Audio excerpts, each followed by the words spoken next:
Graça e paz, queridos irmãos. Que bom estar mais uma vez aqui com os amados para falar da palavra do Senhor, falar aquilo que Deus colocou em meu coração. Eu tenho certeza que assim como Deus tocou meu coração, Deus vai tocar o seu coração. Eu gostaria, meus amados irmãos, de agradecer primeiramente a Deus, e agradecer também a duas pessoas que sempre têm dado o seu melhor, têm dado o seu esforço máximo para que isso acontecesse, E eu louvo a Deus pela vida de duas pessoas. A vida do irmão William não é fácil aqui, é dificultoso. A vida da irmã Evelyn, que sempre está aqui batalhando, fazendo o make-off da gravação. Então sou feliz, E que Deus possa abençoar a vida desses irmãos. Vamos louvar o nosso Deus, aquela música Jesus em Tua Presença. Vamos cantar. Eu quero que você cante aí de casa, da sua residência. Cante comigo o louvor ao nosso Deus.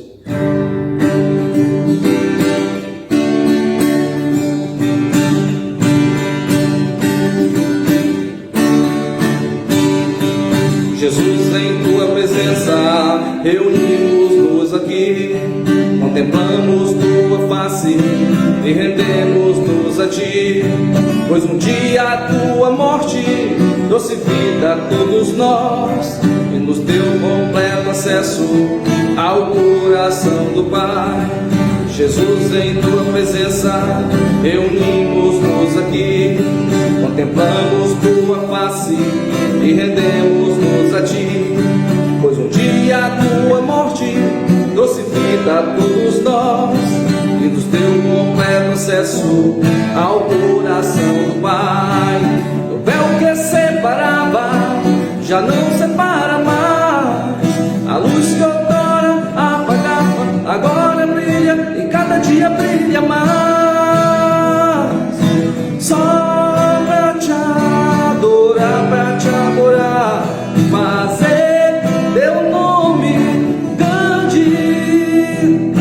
e te dar o louvor que é devido. Estamos nós aqui.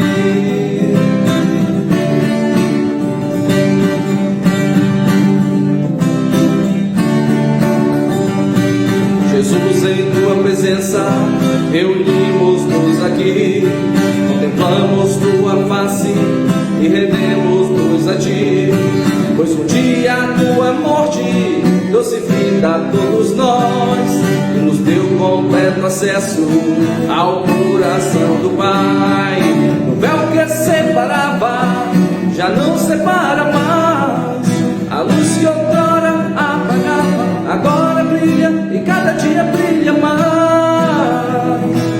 Só pra te adorar, fazer Teu nome grande e te dar o louvor que é devido. Estamos nós aqui, estamos nós aqui. Aleluia.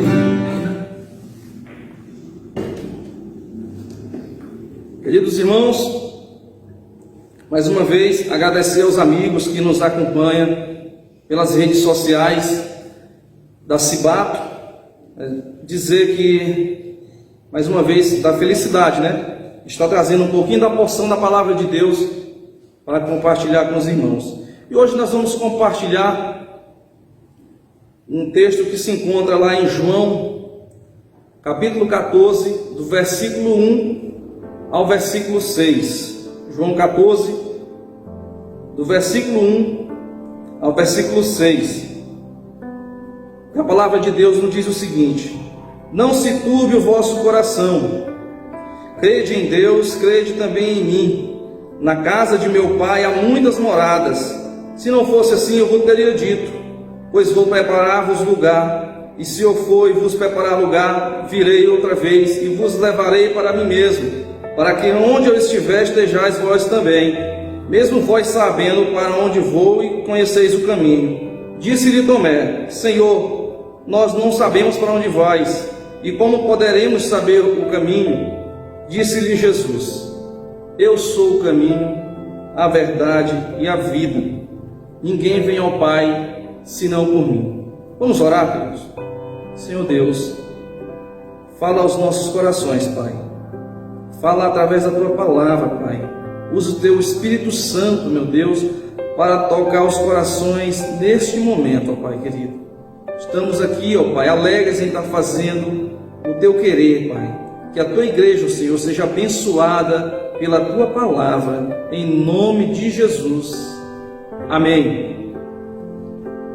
Meus queridos irmãos, quando nós pensamos sobre o verdadeiro Evangelho, é possível perceber uma coisa, é possível perceber que nós estamos vivendo um momento muito difícil.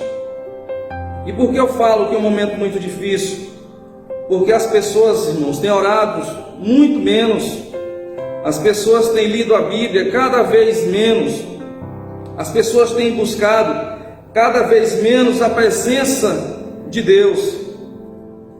E nesse tempo de distanciamento social, a qual o mundo passa, o que mais me preocupa mesmo não é o distanciamento das pessoas, mas realmente o que deve nos preocupar é o distanciamento de Deus.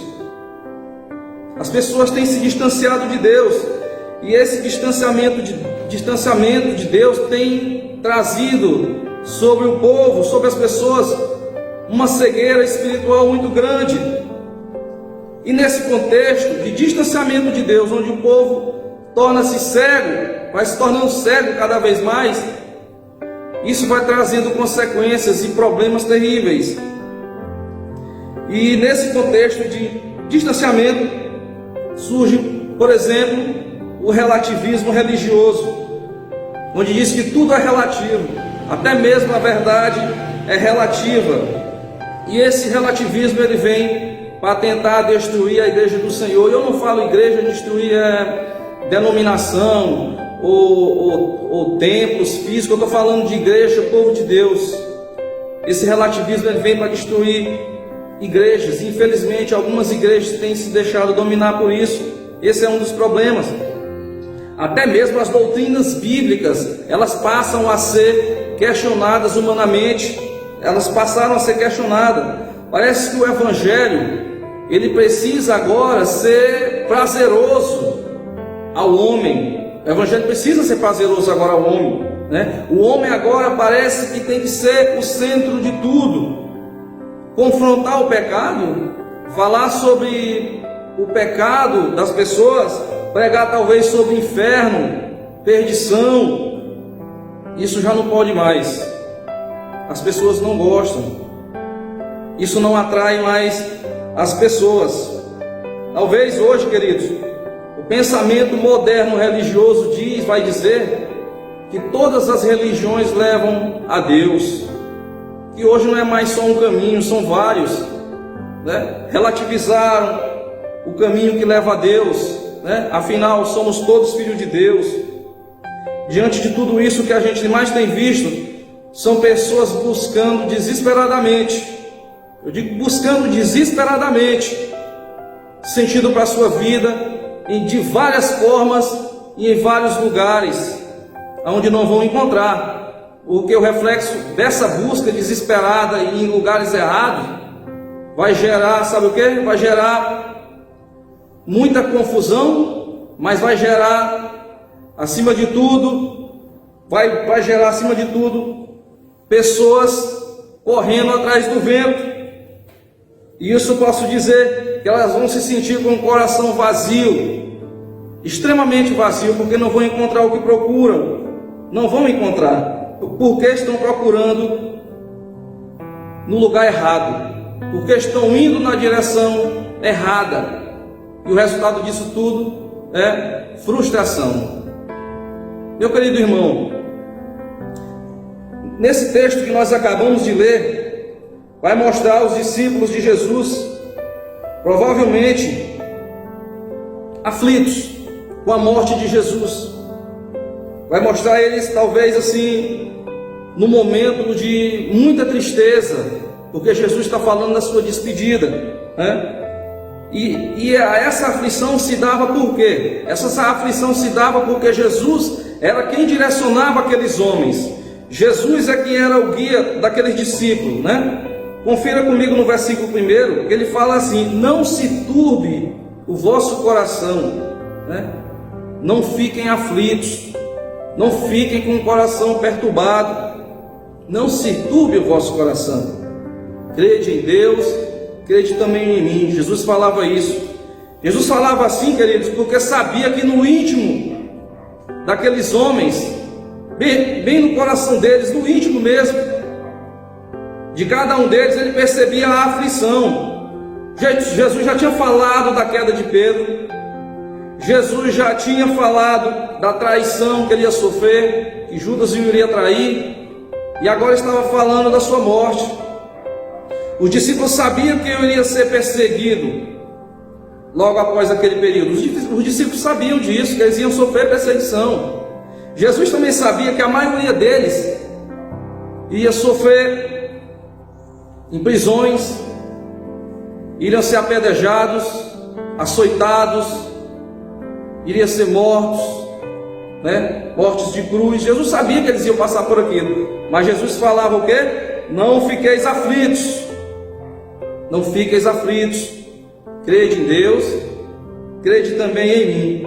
Sabe, queridos, às vezes nós nos encontramos, eu digo às vezes, nós nos encontramos em situações parecidas, né? Em situações extremamente difíceis, com medo do futuro, aflito talvez, mas Jesus diz: tenham fé, acreditem, creiam em Deus, creiam também em mim. Sabe, querido, esses dias eu pude presenciar dois colegas, dois amigos meus conversando, e eles não entregaram sua vida ainda a Jesus. E eu prestei atenção eles falando um com o outro. Um falava assim: mas crente é um povo conformado, né? A raça de crente é um povo conformado. Eu me desculpe a expressão vulgar, e eles falavam assim: crente é se lascando e é conformado. Fiquei pensando naquilo ali. Não é que é conformado não, meu irmão. Não é ser conformado não. É crer na dependência do Senhor. É saber que nós estamos caminhando no caminho que é Jesus. É crer que Ele sabe todas as coisas. Não é se conformar com a desgraça, mas é saber que Jesus é o detentor da vida. Jesus é que sabe todas as coisas. Nós acreditamos nisso, graças a Deus. Mas percebam no versículo 2, no versículo 2 e 3, que Jesus faz promessa no futuro vindouro. Ele fala assim: na casa de meu pai há muitas moradas, se não fosse assim, eu vos teria dito, pois vou preparar-vos lugar, e se eu for vos preparar lugar, virei outra vez e vos levarei para mim mesmo, para que onde eu estiver, estejais vós também. Jesus começa a tranquilizar aqueles discípulos e vai falando das coisas vindouras, que vai acontecer, as coisas celestiais. As coisas celestiais. Ele não está falando de coisas terrenas. Ele não está dizendo assim: vocês, eu vou agora, mas vocês serão muito ricos, terão só do bom e do melhor, aqui na terra vocês terão muitos bens. Não, Jesus está falando de coisas vindouras, né? São coisas celestiais. Às vezes nós nos encontramos em situações também muito difíceis e complicadas, como aqueles homens se encontravam ali, e nesse momento parece que as promessas do Senhor, as promessas de Deus no porvir, elas já não fazem mais diferença. Parece que para nós só interessa se for o aqui e o agora. Parece que a gente não está se importando mais com as promessas de Deus para nós celestiais lá no céu, junto dele. Não, parece que a gente quer a geração do imediatismo. Eu quero para aqui, eu quero para agora, se não for não serve. Jesus começa tranquilizando aqueles discípulos, falando das coisas celestiais. Hoje, infelizmente, amado irmão, a mensagem que agrada as pessoas são as que trazem promessa de vida boa aqui na terra, e não as que trazem promessa de vida plena no céu, mas é aqui na terra. Eu me lembro do texto, que você pode conferir também, lá em o texto de Mateus 6, do 19 ao 11, que fala o seguinte: não ajunteis tesouro na terra, onde a traça e a ferrugem tudo consomem, e onde os ladrões minam e arrombam, mas ajuntai tesouros no céu, onde nem a traça nem a ferrugem consomem, e onde os ladrões não minam nem roubam.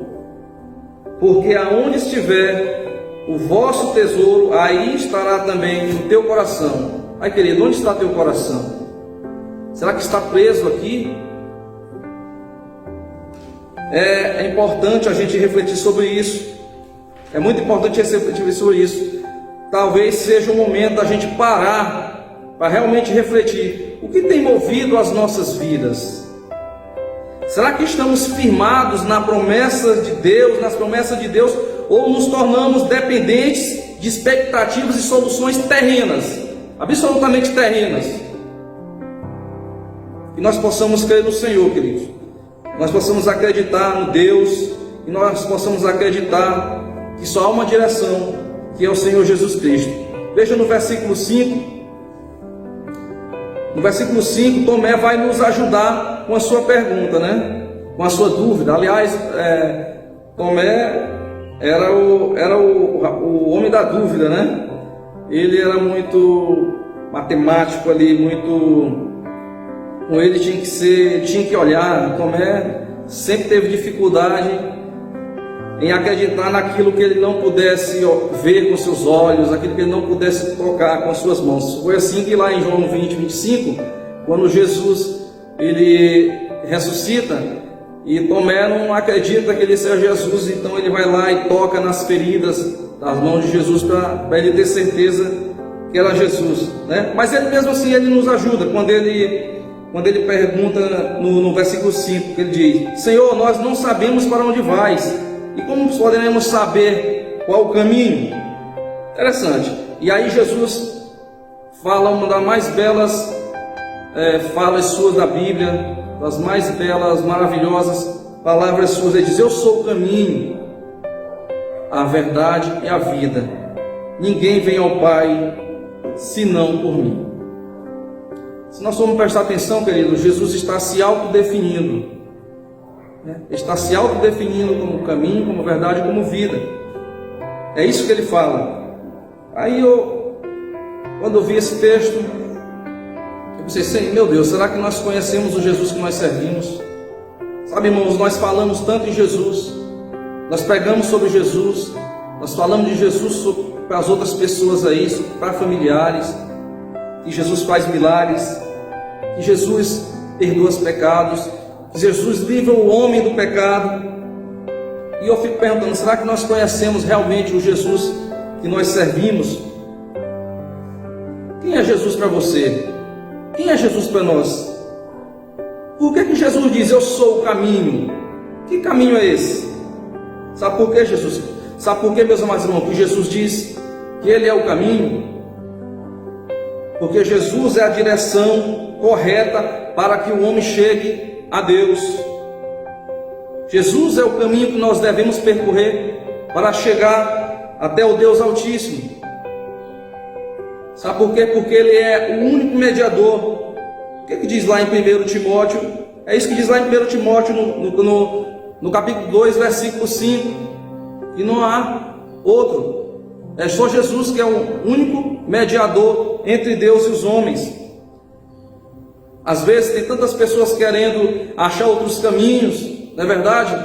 Mas a Bíblia nos fala isso. O próprio Jesus fala isso: eu sou o caminho, não há outro. Jesus é o caminho que nos leva a Deus. Eu tenho certeza que você não duvida disso.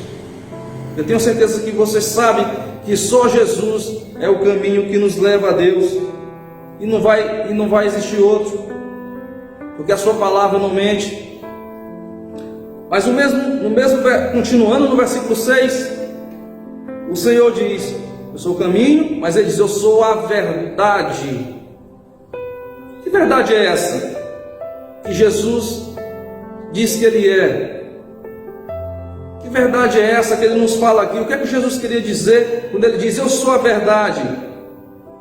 Verdade é algo absoluto, real, sem engano.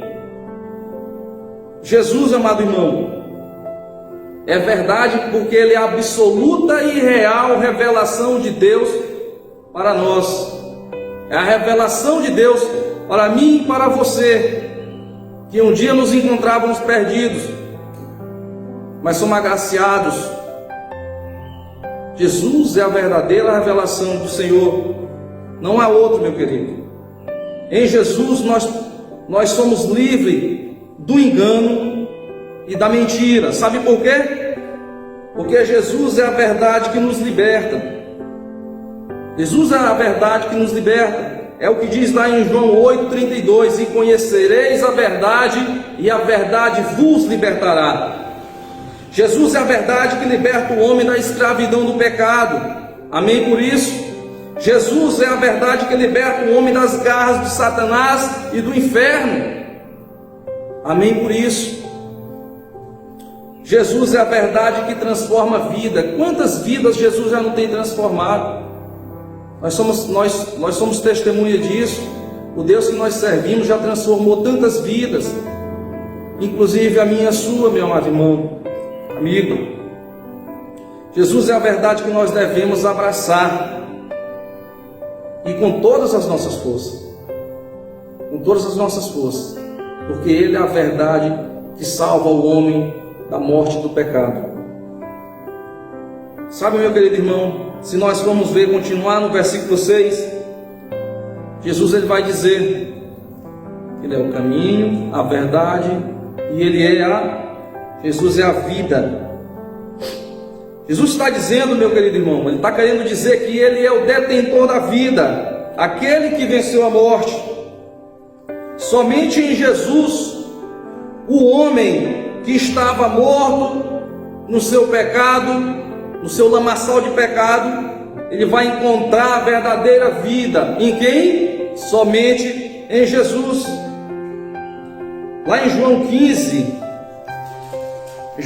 5, a palavra do Senhor nos diz o seguinte: eu sou a videira, vós sois os ramos. Quem está em mim e eu nele, este dá muito fruto, porque sem mim nada podereis fazer.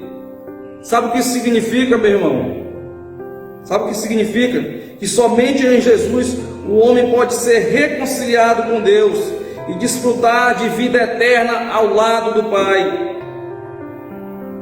Só em Jesus ele pode conseguir a sua salvação eterna. E eu tenho certeza, meu querido, que se nós estivermos trilhando no caminho que é Jesus, se nós estivermos vivendo a vida que Deus tem para nós viver, andando na verdade, nós seremos abençoados. Mas mais do que isso, poderemos sim abençoar outras pessoas através da nossa vida. Que o Senhor coloque em seu coração esta mensagem, que Ele possa colocar no seu coração essa vontade de o servir, essa vontade de viver na dependência do Senhor, lembrando-se, queridos amados irmãos, que só Ele é o caminho, não há outro caminho a não ser Jesus. Ele é o caminho, a verdade e a vida. E eu quero falar com você que entendeu essa mensagem, que precisa caminhar no caminho do Senhor, que ainda não tomou sua decisão ao lado de Jesus e que quer viver ao lado de Deus. Eu quero te fazer um convite: aceita o Senhor, aceite a Jesus Cristo em seu coração. Eu não estou aqui pregando placa denominacional. O que eu estou pregando é um Jesus que salva, um Jesus que transforma, um Jesus que liberta. Então aceite a Jesus. Depois você pode colocar o seu comentário aí, dar um endereço, enfim, procure uma igreja mais próxima da sua casa e vá servir ao Senhor. Eu quero orar por você que porventura tenha feito a sua decisão. Eu não sei até onde essa palavra vai chegar, mas eu tenho certeza que Deus vai fazê-la chegar aos corações daqueles que precisam.